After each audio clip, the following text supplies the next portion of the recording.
Hey everyone, now that you guys are aware of the Mission Conference, here's another update for you guys. Let's hear from our mission school principal, Pastor Fuaolealofa, Sofara. Fuaolealofa ma fa felo ia tu nei vai ngole aso i le suafo Yesu Keriso lo tatou li mo tatou faola. Ia o le fese fa matalanga ia e mo peo na failo atu foi. Ia lo ingoa o au Fuaolealofa Sofara. Ia o lo ngalue nei tono le aonga fa missionary. Ia le tulanga le faiao ia ma le fa tonu o le aonga. O le aonga le nei na fa vai nei le lua afe ma le lua. Ua lua afe ma le tolu le nei. O lona winga. Ua lua sfutasi tausanga talu o na fatuina le aonga fa missionary le nei. O le aonga le nei sa fa ingoina mua i le PMTC, Pacific Mission Training Center. Na luai la ia wo mai le tausanga e lua afe ma le malu. Ia ona sui rola ia i le ngoa le au bai nei o le Worldwide Mission Training Center. O le whamoe nei aonga. Ia o tau wina alo ma whanau o Samoa.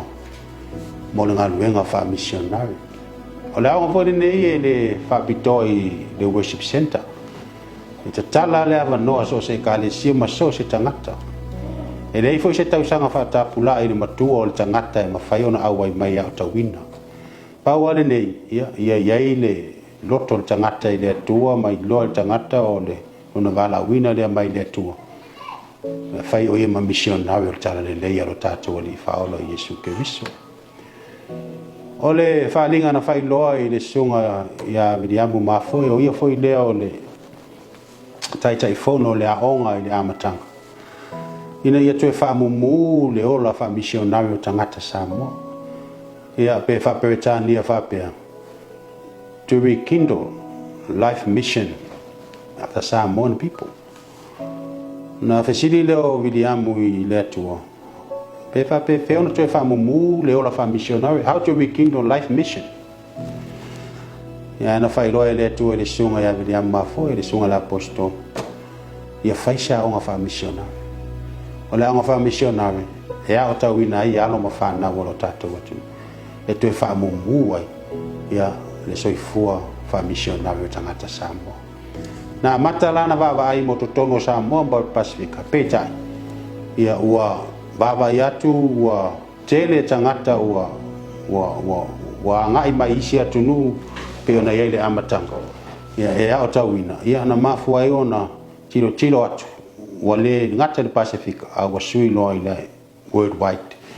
Mai lava le lua afe ma le lua. I lalo le te inga le sunga le apostolo i Miriamu mafo. Ia o ba aia lava le toa tele o alo ma whanau o le atunu o lo a ngai mai a tawina i tono le aonga. Ua mawhai o na whaife au nisi sa o tawina i tono le aonga le nei e kalesia a le worship center worldwide. O niso i lātou a whaife au i Australia. O niso i lātou lo whaife au i New Zealand. O niso lo whaife au i Amerika. Ia mese foi a toa tere o niso i lātou o lo wha missionary Africa. O lo whaife au i foi niso i lātou. Sa o tawina i tono la onga le ne. O lo iai pēr le wha moe ma le fuafuanga e wha wau pēr ona awina atu alo ma whanau o le atu. E le ngata e oe. Soani e kalesia ma whainga luenga wha missionary. Ia ai whatutu fo i e kalesia. Ia ma wala wina e le atua lātou te ngānu rue ma whaife aua. Ia whapena lama ona whaonga ina i lātou mo le atua i so se atu nuu lava. Tasina me o mai tawina fo i niso nei whanau pe o niso nei whanau mai atu nuu mamau.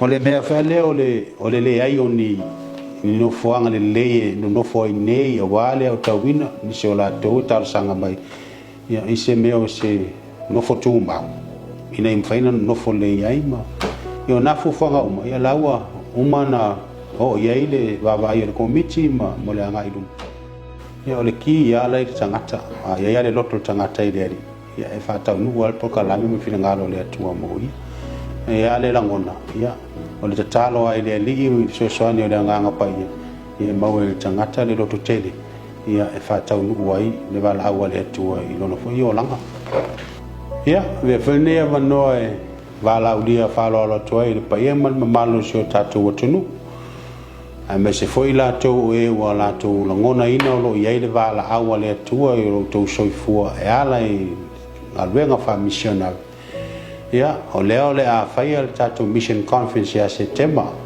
me le aso lua se fulu se o le aso lua se fulu malwha ia e tātou te awai whatasi le nei mission conference o le a whongaina ai le fionga le atua o auna le atua lātou ngā lulue ngā lue ngā le atua i rei tūma le tua le lalolang o e sa o tau wina i le aonga wha missionary